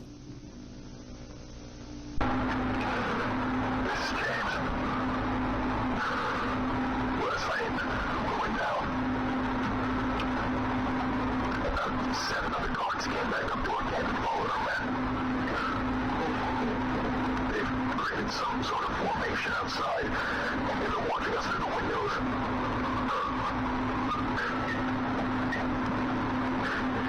All of them are starting to feel sick. It seems like they're releasing some sort of gas into the air, trying to torture us. trying to stay as quiet as we can. I'll be able to aggravate them. This baby don't last long, I said. None of us know if we'll make it out alive. This is James Bond signing off. Goodbye.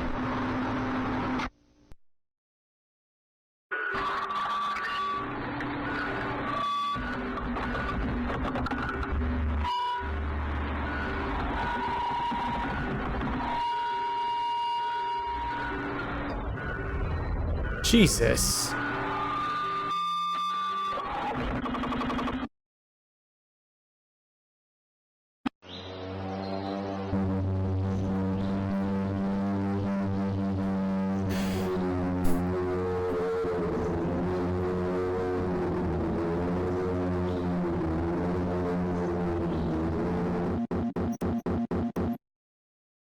So what it sounded like at the end was that they made it to the hive, and then on the way back, more guards followed them, and then they ended up making a formation outside, emitted some sort of gas inside the building, making them all feel sick, and then it seems like they broke into the building. Now, the description says, full but still hungry, discover the hive. Now, I'm wondering, do the guards just take out these people and kill them? Or do the guards take these people back to the hive, and then they're just treated as more victims? It's interesting to know that there's like there's almost like a class system to the creatures. It seems like we have these ones with the mast and they're at the top and they do a lot of the horrible things, but then there's the guards who their job is to just guard the hives. What I'm gonna do now is I'm gonna go take a little break, maybe rewatch some of these videos, look through my notes again, which I've taken quite a few so far, and I'm going to see if I could kind of conjure a theory or at least make sense of what's going on so far.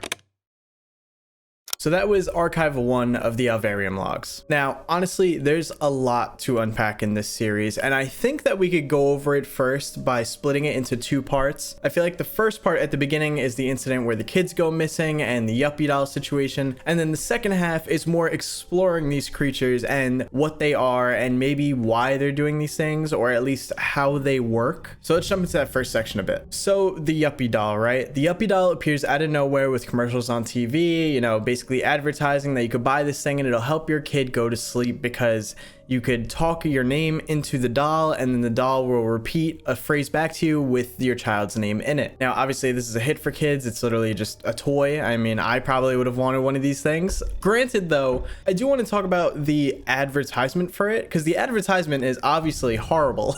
I mean, the audio is distorted. Even the images are just not it. It's quite messy. And I think that ends up going into how these DDCEs work. We do learn later in the series that the DDCEs can basically get into your head or get into our world in so many different ways. So it makes you wonder, like, did the DDCEs somehow create this ad and put it on people's television knowing what they were doing, that people were going to buy this, and then, you know, they end up also using their ability to create this doll and send it to these kids, and they know that now that these kids have it, what's about to happen is just going to make them stronger. I imagine the DDCs came into this world not as strong and then over time have built up their strength. Like we learn in entry 2, the more you think about these things, the more you interact with them, the stronger they get. In my head, maybe they only had enough power to do this advertisement of the Yuppy doll. You know, obviously people see it, it increases the power by people calling and things like that. It also makes sense because when you think about it, when people called, they said it just sounded like distorted and stuff like that, which is similar to just how these things sound. But anyway, a bunch of children get these Yuppy dolls, and then it seems that things start to get a little weird right after the Yuppy dolls are received. For example, we learn that one of the kids, Luke, his room ends up getting like trashed, and then even when the family moves, his room gets trashed again, and his Yuppy doll is heard saying weird things to him like, oh, we have a new friend, keep your windows open. And then of course eventually the 17 children go missing. Now this is really weird to me, the 17 children part, because 17 children go missing, but then 10 of them are found and they don't have much memory of what happened, and then we find out that the other 7 were dead in an abandoned house. Like, why were some of the children basically returned back to their homes or not taken and killed? Why only these 7?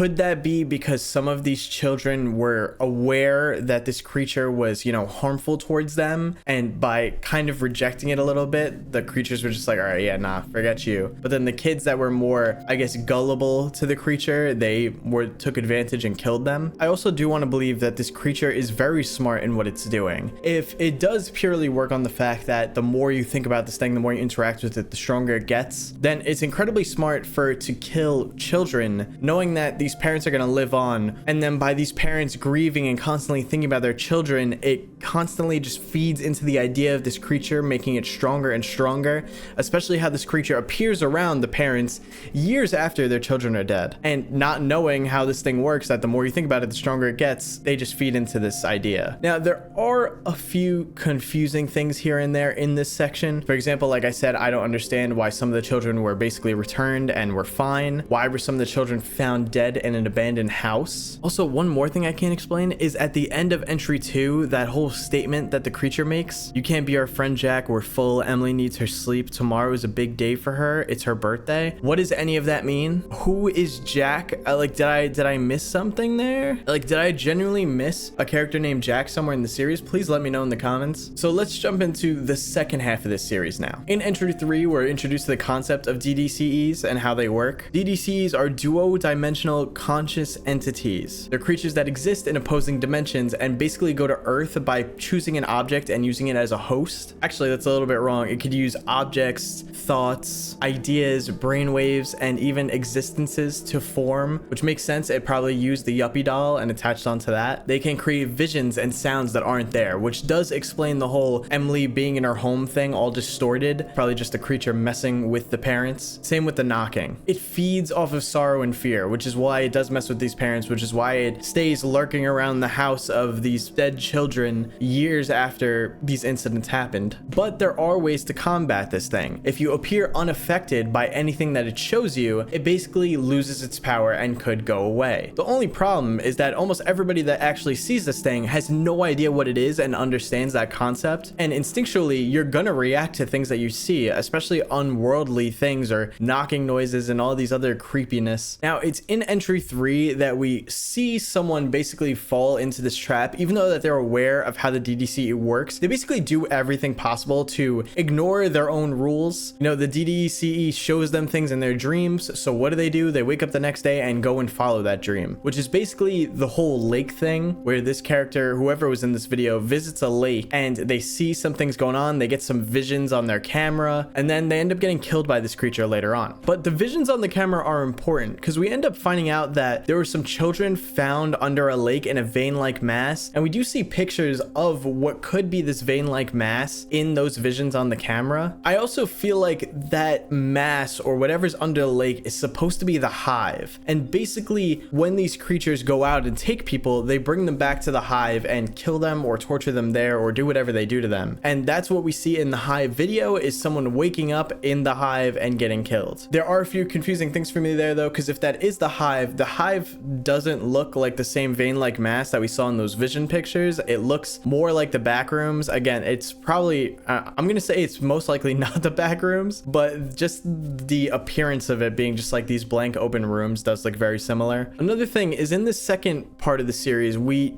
don't get as much information. We more see interactions, I guess. For example, in OutsideMyHome.mov, we basically see someone's POV of they saw this creature, followed it, and then it ended up following them back to their house. And then in the video It Followed Me Home, we get another POV of someone getting followed home by another one of these creatures. But the important thing is, in It Followed Me Home, we learn about, you know, boat safety, which was kind of normal up until the part where they say at 3:03 a.m. close your eyes, and if you hear voices in the distance, ignore them, and also if you see something, try not to move, which does sound like how you should act when a DDCE is around. You shouldn't move, you shouldn't give it any attention, you just have to ignore it and act like it's not there. Now, my guess is in the video It Followed Me Home, this was someone that was on one of these these boats didn't quite follow these rules and then got followed home by this creature from the lake. Another important thing is in the description of that video, it says too close to the hive. So my guess is they were on a lake that had a hive underneath it. And we do end up learning why this creature follows this guy home in entry 5. We learn that there are multiple creatures and they work in different ways. For example, it seems like that these creatures with the skull masks, they grab the victims from their homes and then bring them back to the hive. But there are also these guards that protect the hive, which is the creature that we mostly see in the second half of this series. And basically, if you get too close to the hive, it seems that these guards think that you're trying to do something to it. So they basically target you and follow you home, either to intimidate you or maybe kill you. But it's kind of funny how, you know, you could just be a person on a boat, you know, doing your thing, and you accidentally got too close to this thing that you didn't even know was there, and now you're getting followed by this creature. And then obviously in entry 5, we learn that these creatures have been around for quite a while, and that whole first section of the story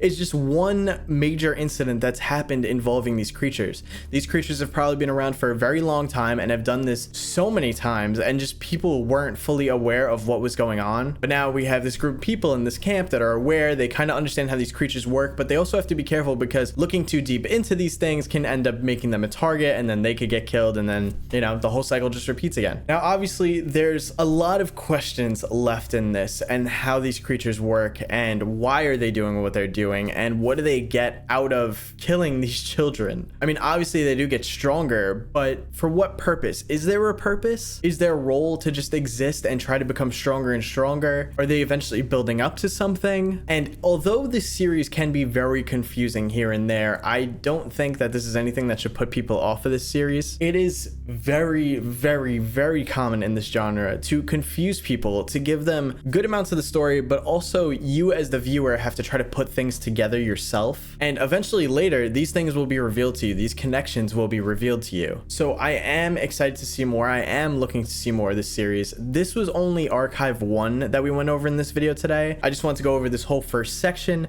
but there are already 2 videos out at the time of me filming this for Archive 2. So if you guys do want to go see Archive 2 already, be sure to go check it out in the link in the description down below to HOLOWALLS' channel. As long as you guys enjoy this video and enjoy the series, I will end up going over Archive 2 when it's finished. But things I really do mostly want a question to in the future of the series is, why are these creatures doing this? Is there a reason? Are they building up to something? Kind of an explanation on why some of the kids were and weren't selected to be killed in the first part of this. And also an explanation of the whole Jack thing, because that just confused me a lot. And, you know, it's her birthday and stuff like that. It was just a little off to me. I couldn't really fully understand that part. And one other thing I do want from this series in the future is better audio quality. I do understand that a lot of these voices are distorted on purpose so that it's harder to hear and that you kind of have to work towards actually understanding what's being said. But there are some points in this that I was just kind of like, I give up here. Like, I can only listen to audio so many times trying to understand what's being said. I mean, especially in outsideMyHome.mov, I don't know if I was only supposed to hear what I did end up hearing and told you guys, or if I was supposed to be able to understand all of what was said. But it's just too distorted, and more takes you out of it rather than keeping you involved. For example, the Morse code thing was fun for me because even though it was a bit difficult to translate, it was still translatable. But when it comes to just audio being distorted and being so hard to hear, it gets a little tiring after a while. It's just something I don't personally like when series do this. But guys, I do think I found a ton of some of the hidden details, some of the hidden little pieces of text, some of the secret things, or tried to make connections as best as I could. But I know for a fact I did not get everything in here because there is so much inside all of these videos. So if you guys did notice anything that I didn't, please let me know in the comments down below, because I would love to hear your thoughts and your theories and what you guys think about this overall. And if there's anything I did miss that I'm like, oh damn, I missed that, I'll be sure to include it in the next video on this series. And another thing, please be sure to just go support HOLOWALLS in general. I actually followed HOLOWALLS on Instagram quite a few months ago just because I really liked their artwork, and then I ended up finding out that they had an analog horror series, and I was like, oh, I'll check that out soon. And then there was one point where you guys were spamming me being like, you have to check out this series, it's super underrated. And I totally agree, this series is incredibly underrated. HOLOWALLS is about to hit 3K subscribers, but honestly, let's see if we could support this creator and get them to 10K if possible. And be sure to go watch their videos, go subscribe to them, go like their videos, try to show as much support as possible. Because remember, even though I'm here to, you know, watch these videos with you if you guys are too scared, or try to explain some of the things that maybe you guys don't don't understand, you can't get this content from me without creators like HOLOWALLS. And also, this isn't their only series. They actually do have another series called After April, which they have 2 videos out on so far. So if you're interested in that, be sure to go check that out as well. But yeah, the link to HOLOWALLS' Instagram and YouTube will be linked in the description down below. So please be sure to go and support your analog horror content creators. And all of the videos on HOLOWALLS' channel have been uploaded very consistently. So please be sure to go subscribe, turn on those notifications, and you guys could go watch this series before I even go over it later. But I hope you guys did enjoy this video today. If you did, please don't forget to drop a like on it. But if you guys are new here, please don't forget to subscribe. We're trying to hit 1 million subscribers, and I make videos like this on my channel all the time. Also, I'm not sure if you guys have heard, but I just started streaming on Twitch recently. So if you guys are interested in anything from me that's not horror, for example, basically any other genre of game or even just some fun events that we're doing, please be sure to go and follow on Twitch. The link to that will be in the description down below as well. And all right, guys, thank you so much for watching. I hope you have a great rest of your day, and I will see you in the next one.